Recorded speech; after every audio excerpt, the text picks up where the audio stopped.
ഒരു നൂറ്റാണ്ടിനപ്പുറം പരുമലയിൽ പരിശുദ്ധന്മാരെ പത്രോസ് പൗലോസ് ശ്ലീഹന്മാർ നാമത്തിൽ ഒരു ദേവാലയം സ്ഥാപിതമായി. ആ ദേവാലയത്തിൻ്റെ പ്രധാന പെരുന്നാൾ ആചരിക്കുന്ന ദിവസങ്ങളാണ് ഇത്. പരിശുദ്ധന്മാരെ പത്രോസ് ശ്ലീഹായും പൗലോസ് ശ്ലീഹായും. ചരിത്രം ഈ രണ്ട് ശ്ലീഹന്മാരെ പറ്റിയും നമുക്ക് നൽകുന്ന പാഠം, പത്രോസ് ശ്ലീഹ തൻ്റെ ഗുരുവിനോടുള്ള സ്നേഹത്തിൻ്റെ ആധിക്യ നിമിത്തം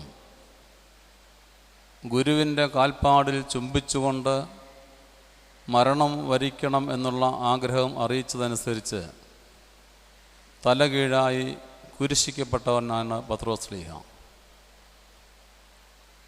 തന്നെ വിളിച്ച് വേർതിരിച്ചവൻ്റെ സുവിശേഷത്തിനോടുള്ള അമിതമായ ആഗ്രഹവും അഭിനിവേശവും നിമിത്തം കഷ്ടത സഹിച്ച് ശിരച്ഛേദം ചെയ്യപ്പെട്ടവനായ പൗലോസ് ശ്ലീഹ. ഈ രണ്ട് അപ്പോസ്തലന്മാരും എല്ലാ അപ്പോസ്തലന്മാരുടെയും ഓർമ്മ നാം ആചരിക്കുന്നുണ്ട്. ജൂൺ മാസം 29-ാം തീയതി പത്രോസ് പൗലോസ് ശ്ലീഹന്മാരുടെ ഓർമ്മയും, ജൂൺ മാസം 30-ാം തീയതി 12 പരിശുദ്ധ ശ്ലീഹന്മാരുടെ ഓർമ്മയും പരിശുദ്ധ സഭ ആകമാനമായി ആചരിക്കുന്നു. നൂറ്റാണ്ടുകൾക്ക് മുമ്പ് മശിഹാ തമ്പുരാൻ തൻ്റെ മനുഷ്യാവതാര കാലഘട്ടത്തിൽ വിളിച്ച് വേർതിരിച്ചവരായ സാധാരണക്കാരായ ആളുകൾ, അവർക്ക് നാം കൊടുക്കുന്ന ചില വിശേഷണങ്ങളുണ്ട്. പ്രാർത്ഥനകളിൽ ഈ അപ്പോസ്തലന്മാർക്ക് നാം കൊടുക്കുന്ന വിശേഷണങ്ങളിൽ ഒന്ന്, അവരെപ്പറ്റി പറയുന്നു, അജ്ഞാനികളായ, വിജ്ഞാനമില്ലാത്തവരായ, പഠിപ്പില്ലാത്തവരായ, സാധാരണക്കാരായ എന്നൊക്കെയുള്ള വിശേഷണങ്ങളാണ് അവർക്ക് നാം കൊടുക്കുന്നത്. എന്നാൽ പഠിപ്പില്ലാത്തവരും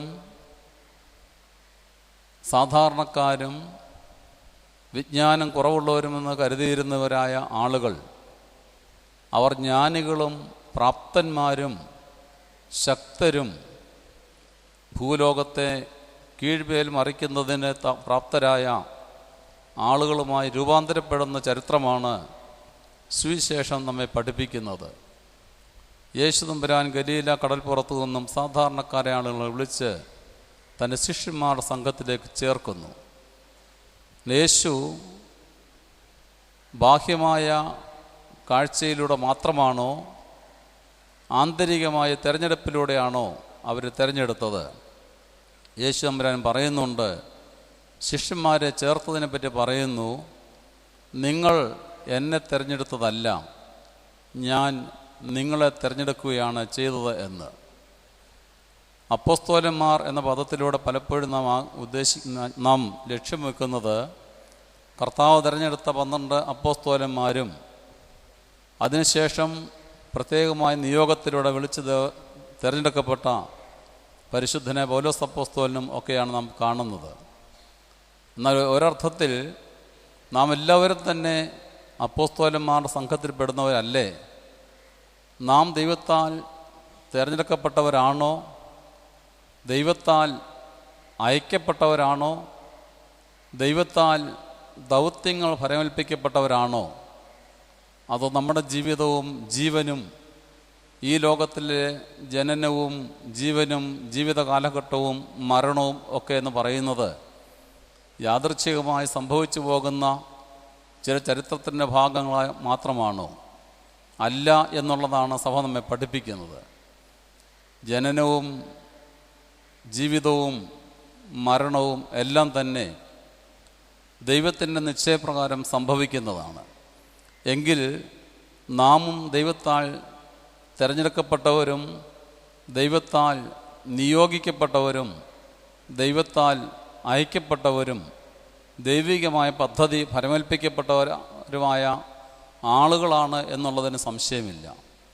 അപ്പോസ്തലന്മാരെ ആ കാലഘട്ടത്തിൽ യേശു തമ്പുരാൻ തങ്ങളുടെ ഗുരു വിളിച്ച് വേർതിരിച്ച് തന്നോടൊപ്പമായിരിക്കുന്നതിന്, തൻ്റെ ദൗത്യങ്ങൾ ഭരമേൽക്കുന്നതിന്, അത് തലമുറകൾക്ക് കൈമാറുന്നതിന്, ലോകത്തിൻ്റെ അന്ത്യത്തോളം തൻ്റെ സുവിശേഷത്തിൻ്റെ വാഹകരായി തീരുന്നതിന് അന്നത്തെ 12 പേരെ കർത്താവ് തിരഞ്ഞെടുത്ത് നിയോഗിച്ചുവെങ്കിൽ ആ നിയോഗം അവരിലൂടെ, ചരിത്രത്തിലൂടെ തലമുറകൾ കൈമാറി ഭരമേൽപ്പിക്കപ്പെട്ടവരാണ് നാം ഓരോരുത്തരും.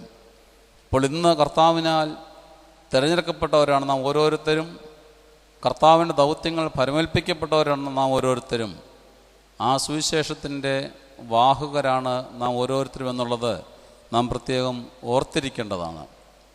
അപ്പോസ്തലന്മാരുടെ, പരിശുദ്ധന്മാരെ പത്രോസ്ലീഹായുടെയും പൗലോസ്ലീഹായുടെയും ഓർമ്മ പെരുന്നാൾ നാം ആചരിക്കുമ്പോൾ ക്രിസ്തുവിനോടുള്ള അവരുടെ സ്നേഹം, ക്രിസ്തുവിൻ്റെ സുവിശേഷത്തിന് വേണ്ടിയുള്ള അവരുടെ ജീവിതത്തിൻ്റെ സമർപ്പണം, പരിശുദ്ധനായ പൗലോസ്ലീഹായെ പറ്റി പറയുന്നത് ആ കാലഘട്ടത്തിലെ ഏറ്റവും ജ്ഞാനമുള്ള, അറിവ് സമ്പാദിച്ച, പഠിപ്പുള്ള ആളായിരുന്നു.